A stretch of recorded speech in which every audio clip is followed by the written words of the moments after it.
नमस्कार, खास मुलाकात में आपका स्वागत है। मैं हूं प्रियंका चौधरी आपके साथ। हम हर बार इस कार्यक्रम में कुछ अलग हस्तियों की या यूं कहें कि राजनीतिक दिग्गजों से आपका परिचय करवाते हैं, जानते हैं उनका राजनीतिक सफर कैसा रहा और वो बड़े मुद्दे जो देश की जनता जानना चाहती है कि आखिर इन मुद्दों से राजनीति में बदलाव कैसे आ जाता है, आम जनता की सोच कैसे प्रभावित हो जाती है एक बयान के बाद से और कैसे पलटी मार जाते हैं राजनेता बयानों से और ऐसे बयान दे जाते हैं जो देश में हलचल भी मचा देते हैं। और बहुत सारे ऐसे नेता हैं जो बेबाकी से इन सवालों से ना डरते हुए जवाब भी देते हैं। एक ऐसे ही बेबाक चेहरे से आपको आज मिलवाते हैं, एक बड़ी राजनीतिक हस्ती से जिनका लंबा करियर रहा राजनीति में।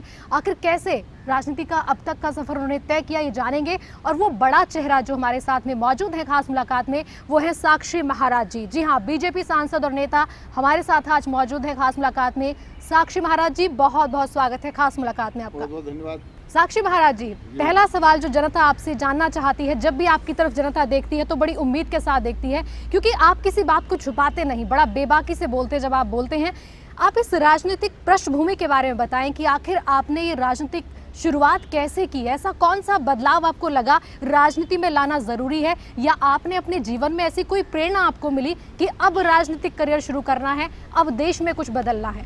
मैं बिल्कुल जिस बेबाकी से आपने पूछा है उसी बेबाकी से बताने का प्रयास करूंगा। एक बहुत छोटी सी 9 वर्ष की अल्पायु में मैंने ये कासाय वस्त्र धारण किए थे, संन्यास लिया था, तो मैंने राजनीति के बारे में कभी सोचा भी नहीं था। लेकिन जब प्रभु श्री राम के एक भव्य दिव्य मंदिर को अयोध्या में बनाने के लिए इस देश में एक आंदोलन चला और मुझे लगा कि 100 करोड़ों के हिंदू वाले देश में, राम के देश में, कृष्ण के देश में एक मंदिर के लिए आंदोलन चल रहा है, तो मुझे सोमनाथ मंदिर की याद आई। मुझे लगा कि सोमनाथ का मंदिर भी लोकसभा के माध्यम से बना था, संसद के माध्यम से बना था, तो हमारे देश के बड़े बड़े साधु सन्यासियों ने, जिसमें मैं खुद तैयार नहीं था, परमहंस पूज्य स्वामी वामदेव जी महाराज ने और सरसंघ चालक मानी रज्जू भैया जी ने मुझसे आग्रह किया कि राष्ट्र के लिए आपके बलिदान की आवश्यकता है। क्यों, जिन दिनों मैंने राजनीति में प्रवेश किया था उस समय अयोध्या में भी कम्युनिस्ट पार्टी के मित्रसेन यादव एमपी हुआ करते थे। आप जैसे पत्रकार हमें बोलने नहीं देते थे, पहले अपना एमपी तो बना लो फिर बात करना। तो तय हुआ था कि अयोध्या, मथुरा, काशी 3 जगह तो एमपी हों अपने। तो संगठन के आग्रह पर मुझे मथुरा सौंपा गया, श्री विनय कटियार जी को फैजाबाद अयोध्या सौंपा गया और एक हमारे मित्र उनको बनारस सौंपा गया। हम लोग लड़े और केवल 3 स्थान पर ही नहीं, प्रभु श्री राम की कृपा हुई कि बहुत बड़ी मात्रा में उत्तर प्रदेश से, देश से सांसद चुन करके आए। यद्यपि राजनीति मेरा जीवन नहीं है, पर जिस राष्ट्र का खाता हूँ, जिस राष्ट्र में रहता हूँ, जिन राम के नाम पर मैंने ये कपड़े पहन रखे हैं,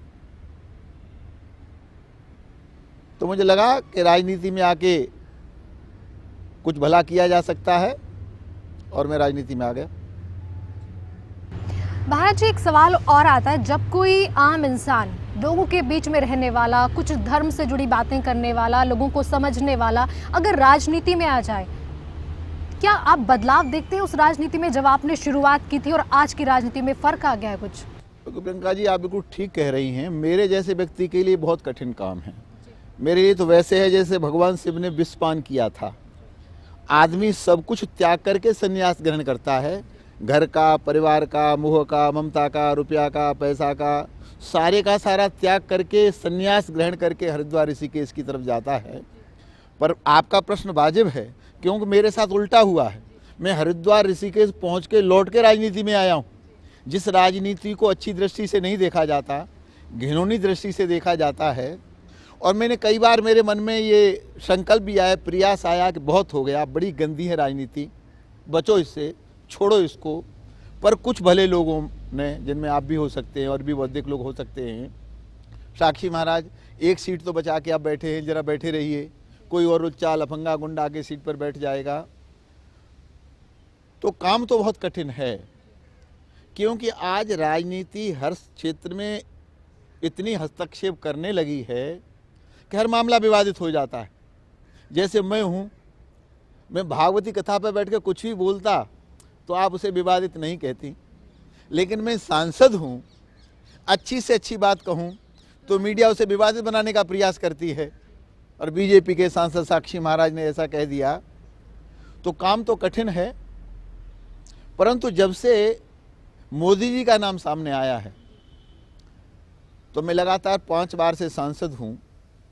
मुझे लगा कि 4 बार के कार्यकाल में इस देश में हम जो नहीं कर पाए, वो एक आशा की किरण, विश्वास की किरण जागृत हुई कि मोदी जी के नेतृत्व में जिसको लेकर के हम राजनीति में आए थे, इस राष्ट्र को लेके, विकास को लेके, एक सामंजस्य को, समरसता को लेके, भाईचारे को लेके, तो मोदी जी जब ये नारा दिया सबका विकास सबका साथ, ऐसे लगा मोदी एक अवतारी पुरुष हैं। तो मुझे लगा कि हाँ, अब रास्ता सही है। अब इस राजनीति के माध्यम से राष्ट्र का भी भला हो सकता है, समाज का भी भला हो सकता है। तो मुझे कुछ अच्छा दिखाई देने लगा है कि अच्छे दिन आ गए हैं और अच्छे दिन आ सकते हैं। चलिए इस बात को आगे बढ़ाते हैं कि फिलहाल अच्छे दिनों पर राजनीति भी खूब हुई है साक्षी महाराज जी। इस बात को बहुत बार उछाला गया है, विपक्ष से लेकर पड़ोसी राज्यों में उछली हैं ये बातें। अब अगर हम ऐसे में बड़े प्रदेश की बात कर लेते हैं, अगर चुनावों की तरफ हम बढ़ें, उत्तर प्रदेश में 2017 में चुनाव होना है। अभी कोई समय और तारीख निश्चित नहीं है, लेकिन उससे पहले जो कयास लगाए जा रहे हैं, जो बातें हो रही हैं, मुद्दे बहुत बड़े होंगे, प्रदेश बहुत बड़ा है, चेहरे भी बहुत सारे सामने आएंगे। आप एक बड़ा चेहरा है, उत्तर प्रदेश को बहुत अच्छे से समझते हैं, ज़मीनी हकीकत आपको अच्छे से मालूम है, लेकिन कितना आपको लगता है उत्तर प्रदेश में ऐसे बड़े बड़े मुद्दे हैं जिन पर बीजेपी बहुत अच्छी पकड़ रखेगी चुनाव में? प्रियंका जी, मैं पहले उत्तर प्रदेश की धरती को प्रणाम करता हूँ, क्योंकि ये रामकृष्ण की धरती है। राम भी वहीं अवतरित हुए, कृष्ण ही वहीं अवतरित हुए। और जहाँ से हमारे नरेंद्र भाई मोदी सांसद हैं, वो 3 लोग से न्यारी काशी भी उत्तर प्रदेश में है। भगवान बुद्ध को जहाँ ज्ञान हुआ, वो स्थान भी उत्तर प्रदेश में है। इसलिए सर्वप्रथम तो मैं उत्तर प्रदेश को नमन करता हूँ। और सबका कल्याण करने वाली माँ भागीरथी गंगोत्री से निकल करके अब उत्तराखंड बन गया, वो अधिकांश वो उत्तर प्रदेश के भूभाग से निकल करके जाती है। जहाँ तक राजनीति का प्रश्न है, उत्तर प्रदेश विश्व में बहुत बड़े, इतने बड़े राष्ट्र नहीं है जितना बड़ा उत्तर प्रदेश है। उत्तर प्रदेश केंद्र की राजनीति को भी तय करता है। जैसा कि आप अवगत ही हैं, 73 लोकसभा के सदस्य उत्तर प्रदेश ने दिल्ली को दिए हैं, भाजपा को दिए हैं। अगर मैं ये कहूँ तो शक्ति नहीं होगी कि अगर आज नरेंद्र भाई मोदी प्रधानमंत्री बन के दिल्ली की गद्दी पर बैठे हैं तो इसमें बहुत बड़ा योगदान उत्तर प्रदेश का है। आपने प्रश्न बिल्कुल समीचीन छेड़ा है। उत्तर प्रदेश का चुनाव सामने है। लोकसभा में हम भारी बहुमत में हैं, लेकिन राज्यसभा में हम कमज़ोर हैं और वहाँ चाहते हुए मोदी हमारे संकुचित हो जाते हैं, खुल के काम नहीं कर पाते हैं। तो सारा दारोमदार फिर उत्तर प्रदेश पर आके टिक गया है। उत्तर प्रदेश में भारी बहुमत से भारतीय जनता पार्टी की सरकार बने, वहाँ से राज्यसभा सदस्य चुन करके आएँ और राज्यसभा में भी भारतीय जनता पार्टी का बहुमत हो, मुझे लगता है तभी इस राष्ट्र को हम सही दिशा दे पाएंगे।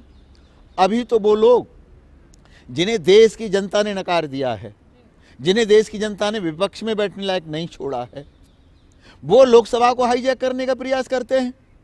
ये तो पहले आतंकियों के बारे में सोचा था कि प्लेन हाईजैक कर लिया, इसे हाईजैक कर लिया। ये पूरी लोकसभा को आतंकवादियों की तर्ज पर कांग्रेस हाईजैक करती है, लोकसभा चलने नहीं देती, राज्यसभा चलने नहीं देती, न गरीब के मामले पर चर्चा होने देती है, न वर्षा के मामले पर चर्चा होने देती है, न आंधी के मामले पर चर्चा होने देती है, न सूखा के मामले पर चर्चा होने देती है, न किसान के मामले पर चर्चा होने देती है, न देश की सीमाओं के मामले पर चर्चा होने देती है। कांग्रेस उस खिसियानी बिल्ली की तरह है जिसके पास केवल खंबा नोचने की स्थिति रह गई है। अब उत्तर प्रदेश में तो कांग्रेस कहीं है नहीं, पर कांग्रेस की ये स्थिति होने के बाद उत्तर प्रदेश में चुनाव 2017 में है और जाहिर सी बात है 2017 के चुनाव में भारी बहुमत से हम बीजेपी की सरकार बनाना चाहते हैं, बनेगी भी, परंतु उत्तर प्रदेश का समीकरण एक दूसरा है। जी महाराज जी, यहाँ से मैं आपसे जानना चाहूंगी, क्योंकि जनता भी कोशिश करती है गणित जुटाने की कि किस तरीके से संभव होगा जब हम बात करते हैं जीत की। कौन सा मंत्र आपको लग रहा है इस बार? आप खुद उन्नाव को प्रतिनिधित्व दे रहे हैं, उन्नाव से क्या लगता है आपको किस तरह का गणित इस्तेमाल इस बार होगा? बिहार, दिल्ली, तमाम इन 2 जगह के बाद हैट्रिक नहीं मारना चाहेंगे आप हार की, लेकिन जीत के लिए मंत्र क्या रहेगा इस बार? प्रियंका जी, मैं बिल्कुल स्पष्ट बोलता हूं, कई बार मेरी बात कुछ लोगों को खराब भी लग जाती है। बिहार में नरेंद्र भाई मोदी, अमित शाह या भारतीय जनता पार्टी नहीं हारी है। बिहार में विकास हारा है, जातिवाद जीता है। लालू का यादव, नीतीश का कुर्मी, मुस्लिम का समीकरण और जो प्रत्याशी उतार दिए गए, तो बिहार में जातिवाद जीता है, विकासवाद हारा है। मुझे कहने में कतई संकोच नहीं है, अभी बिहार उत्तर प्रदेश से जातीयता को समाप्त नहीं किया जा सकता। ये दोनों प्रदेश ऐसे हैं, यहाँ चुनाव जातीयता के आधार पर होते हैं। एक जाति के नाम पर मायावती जी उत्तर प्रदेश में सत्ता तक पहुंची हैं, आज भी राजनीति कर रही हैं। एक जाति के नाम पर मुलायम सिंह जी सत्ता तक पहुंचे हैं, आज भी राजनीति कर रहे हैं। ऐसा ही एक वोट बैंक माननीय कल्याण सिंह के आधार पर बीजेपी में था, जिसमें लोधी है, किसान है, मल्ला है, निषाद है, बिंद है, कहार है, कश्यप है, ये लगभग 18% वोट होता है। इस वोट पर बीजेपी का एकाधिकार अधिकार था, एक क्षेत्र अधिकार था। उसके आधार पर बीजेपी की उत्तर प्रदेश में सरकार बनी और बीजेपी ने ऐसा शासन उत्तर प्रदेश में दिया जो सुशासन के रूप से नाम से जाना जाता है। कल्याण सिंह से पहले भी ऐसा शासन नहीं था, बाद में भी नहीं हुआ, होने की अभी कोई संभावना भी दिखाई नहीं देती। तो 18% वोट ये और मायावती के वोट को छोड़कर 10% और दलित जातियां और ओबीसी जातियां, अगर इनके ऊपर भारतीय जनता पार्टी पूरी ईमानदारी से काम अभी से करना प्रारंभ कर दे, कोई चेहरा उत्तर प्रदेश में ठीक सा उतार दे, सही गर्त बिठा करके चुनाव लड़े, तो सारी जातियां वहाँ ठगी हुई सी अपने को महसूस कर रही हैं। यहाँ तक कि मुसलमान भी अपने को 18-19% है, वो अपने को ठगा हुआ महसूस कर रहा है। नेताओं ने मुसलमान को इंसान कभी नहीं समझा, नेताओं ने मुसलमान को वोटर समझा। अभी 2014 के चुनाव में जब हम आए, मुझे कहते हुए प्रसन्नता है कि काफ़ी मुसलमानों ने हमारे नरेंद्र भाई मोदी को वोट दिया। हम चुनाव में आए तो मुसलमान को बहकाने के लिए कांग्रेस ने, सपा ने, बसपा ने, नीतीश ने, सारे, ममता ने, उन लोगों ने जो मुसलमान के वोटों पर राजनीति करते, मोदी आ गया तो मुसलमानों तुम्हें खा जाएगा, रोको रोको मोदी को। अरे भैया, इन्हें ये पता नहीं मोदी और साक्षी महाराज तो लहसुन प्याज भी नहीं खाते हैं, हम तो बिल्कुल ही शाकाहारी लोग हैं और हम तो उस नारे के साथ राजनीति में आए हैं, सबका विकास सबका साथ, लेकिन डराने का काम किया था। पर मैं बधाई देना चाहता हूं इस्लाम को मानने वाले लोगों को, जिन्होंने उनके बहकावे में ना आकर के हमारे नरेंद्र भाई मोदी पर विश्वास किया। तो मैं विश्वास कर सकता हूं ये कि आने वाले चुनाव में मुसलमान उसी गंभीरता का परिचय देंगे, सबका विकास सबका साथ। जब से मोदी जी बैठे, अन्य शासनों में रोज दंगे होते थे, हमने कोई हिंदू मुस्लिम का दंगा नहीं होने दिया। तो मुझे लगता है कि उत्तर प्रदेश में सबका विकास सबका साथ, मोदी जी ने 12 रुपए में तो कफन का टुकड़ा नहीं मिलता, 2 लाख का बीमा, 330 रुपए में बीमा, प्रधानमंत्री जनधन योजना, सबसे ज्यादा प्रधानमंत्री जनधन योजना के खाते मेरे उन्नाव में खुले। मुझे गवर्नर गांधी जी ने बधाई दी, बोले साहब बहुत अच्छा, और उसमें सबसे ज्यादा मुसलमानों के खुले। तो किसी जाति विशेष के लिए तो मोदी काम कर नहीं रहे, वो तो सबका विकास सबका साथ लेके चल रहे। और अब जब से मोदी जी आगे आए हैं और मोदी जी ने सारे विश्व में एक पहल की है आतंकवाद के खिलाफ में। तो बड़े बड़े इस्लाम के धर्माचार्य, मुझे इस बात की खुशी है, वो कहने लगे कि आतंकवाद का इस्लाम से कोई लेना देना नहीं, आतंकवाद इस्लाम का दुश्मन है। और इस आतंकवाद ने अब तक 25 से 26 लाख मुसलमानों का कत्ल कर दिया। तो हमें लगता है कि हम लोग केवल राष्ट्र रक्षा ही नहीं, हिंदू धर्म की रक्षा ही नहीं, हम तो इस्लाम की रक्षा करने की बात करते हैं, क्योंकि आतंकवाद इस्लाम को खाया जा रहा है। हम केवल मंदिर तक सीमित नहीं है। हमारे मोदी जी हर अपने भाषण में एक शब्द का प्रयोग करते हैं, लोका समस्ता सुखिनो भवन्तु। हम सब राष्ट्रों के सुख की बात करते हैं। और हम तो उस भारतीय संस्कृति के लोग हैं मैडम, जिन लोगों ने विश्व का नक्शा नहीं देखा, वो साधु महात्मा अपने मंच से कहते हैं विश्व का कल्याण हो, प्राणियों में सद्भावना हो। हमारे साधु महात्माओं ने गंगा के किनारे, जिन्हें पता ही नहीं विश्व क्या है, लेकिन सर्वे भवन्तु सुखिनः सर्वे सन्तु निरामया सर्वे भद्राणि पश्यन्तु मा कश्चित् दुःख भाग् भवेत्। तो ऐसी भारतीय संस्कृति है। उस भारतीय संस्कृति के हमारे योद्धा निकल करके आए नरेंद्र भाई मोदी। मैं उनका छोटा सा सेवक हूँ। मुझे लगता है अब जनता जाग गई है। तो जब देश की जनता जाग गई, उत्तर प्रदेश की जनता भी जाग गई है, लेकिन बिहार उत्तर प्रदेश में अभी जातीयता को नकारा नहीं जा सकता, उसका सम्मान करना पड़े। साक्षी महाराज जी, एक सवाल और है, जो जब भी यूपी की राजनीति पर बात आती है तो अयोध्या सब ही जाते हैं, सभी राजनेता अपने बयानों में तो पहुंच ही जाते हैं अयोध्या तक। राम मंदिर की बात उठ रही है, बीजेपी भी बढ़ चढ़कर बोल रही है, सुब्रमण्यम स्वामी ने भी कह दिया अगस्त में फैसला आएगा कोर्ट का और साल के आखिर में मंदिर बन जाएगा। ये जो दोनों तबकों को साथ लाने की बात हो रही है, आप भी गुना गए थे, इस्लाम एक कार्यक्रम में पहुंचे थे, वहां पर भी आपके साथ तो बहुत अच्छा पॉजिटिव नेचर है उनका, आप मिले जुले रहते हैं उनसे, इस्लाम आपको पसंद भी करता है। राम मंदिर बनाने को लेकर जो ख्याल इस वक्त चल रहा है, क्या ये इतना आसान है? दोनों समुदाय को पास लाने के लिए कोई अभी से कवायद हो रही है जिसके आधार पर कहा जा रहा हो कि अब राम मंदिर सुलझ गया मुद्दा? प्रियंका जी, बहुत अच्छा बिंदु आपने छेड़ा। राम मंदिर के निर्माण में इस्लाम व्यवधान नहीं है।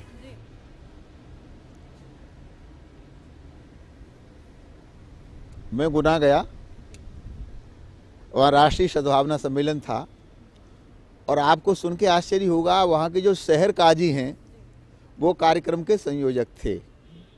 मेरे साथ पूरे मध्य प्रदेश के जो मुफ्ती साहब हैं वो भोपाल से आए थे। इस्लाम धर्म के बड़े बड़े धर्माचार्य मुंबई से आए थे। और एक अजूबा भी लोगों को लग रहा था कि साक्षी महाराज जो अपनी बातों के विवादों का हर समय मीडिया में रहते हैं, वो यहाँ आ रहे हैं, मान इंद्रेश जी यहाँ आ रहे हैं। पर आपको सुन के आश्चर्य होगा, मध्य प्रदेश से 6 लाख मुसलमानों ने हस्ताक्षर करके माननीय राष्ट्रपति जी को ये निवेदन किया है कि अयोध्या में मंदिर बनना चाहिए। और अभी अभी आज ही मैं अखबार पढ़ रहा था, एक समाजवादी पार्टी के विधान परिषद के सदस्य हैं वक्कल साहब, उन्होंने कहा अयोध्या में मंदिर बनाइए, हम 10 लाख रुपए देंगे और भगवान को सोने का मुकुट पहनाएंगे। ये मामला खत्म होना चाहिए। हम इसे जिंदा नहीं रखना चाहते, लेकिन विपक्ष के पास समाज को बांटने के अलावा कोई रास्ता है नहीं। मैं आपसे पूछना चाहता हूं, अयोध्या में प्रभु श्री राम के उस विवादित ढांचे में मूर्तियां किसने रखी? उत्तर मिलेगा कांग्रेस ने। ताला किसने खुलवाया? उत्तर मिलेगा कांग्रेस ने। वहां शिलान्यास किसने कराया? अब नहीं रहे, माननीय राजीव गांधी जी ने। मुझे लगता है राजीव गांधी जी होते तो शायद हम लोगों को आंदोलन नहीं करना पड़ता, वो बनवाई देते। तो शिलान्यास तो इसलिए कराया। आप किसी मकान का शिलान्यास करेंगे किस लिए करेंगे? मुहूर्त निकाल के मकान का शिलान्यास करेंगे तो भव्य बनाने के लिए। तो मूर्तियां कांग्रेस ने रखी, ताला कांग्रेस ने खोला, शिलान्यास कांग्रेस ने कराया। तो मंदिर तो बनना ही चाहिए, तो मंदिर तो बनेगा ही। हम तो आपकी मीडिया के माध्यम से उनसे, वरुण जी, क्या नाम है इनका, राहुल जी से और सोनिया जी से आग्रह करेंगे कि आगे आएँ, आगे आगे मंदिर का निर्माण करें, तो शायद उनकी छवि सुधर सकती है, कुछ अच्छा हो सकता है, उनकी पार्टी का भी भला हो सकता है। राम सबके हैं, ऊपर वाला सबका है, खुदा सबका है। जनता को आप पार्टियों बांटो ठीक है, राम को पार्टी में बांटो। तो राम का मंदिर अब कैसे बनेगा जब 6 लाख मुसलमानों ने हस्ताक्षर करके दिए हैं? मुसलमान विरोध नहीं कर रहा। आज भी वहाँ पर सेमिनार चल रहा है, तो मुसलमान विरोध करने वाले वहाँ नहीं है। विरोध कौन करेंगे? शिवपाल सिंह, मुलायम सिंह, नीतीश जी, ममता जी, माया जी, सोनिया जी, ये लोग विरोध करेंगे। अगर इन सब ने मिलकर इस समस्या का समाधान करने का प्रयास किया होता तो समाधान हो गया होता, लेकिन इन्होंने तो अंग्रेजों से शासन लिया और अंग्रेजों से सीखा कि फूट डालो और राज्य करो। मैं एक बात आपके ध्यान में लाना चाहता हूँ, कमलेश तिवारी ने एक गलत टिप्पणी मोहम्मद साहब के खिलाफ की। पीर हैं, पैगंबर हैं, हमारे आदरणीय हैं, हम उनके खिलाफ टिप्पणी नहीं कर सकते, उनका आदर सम्मान करते हैं। अब कमलेश तिवारी ने टिप्पणी गलत की, कानून ने अपना काम किया, पकड़े गए, जेल में बंद है। आगे कानून अपना काम करेगा, सजा होगी, फांसी होगी, क्या होगा, हम तो उनकी वकालत करने जा नहीं रहे, विश्व हिंदू परिषद जा नहीं रहा, संघ जा नहीं रहा। लेकिन 1.5 महीने के बाद मालदा में क्या हुआ, ये किसने कराया? क्या ममता ने नहीं कराया? फिर ये क्या हुआ, पूर्णिया में क्या हुआ, ये बिजनौर में क्या हुआ?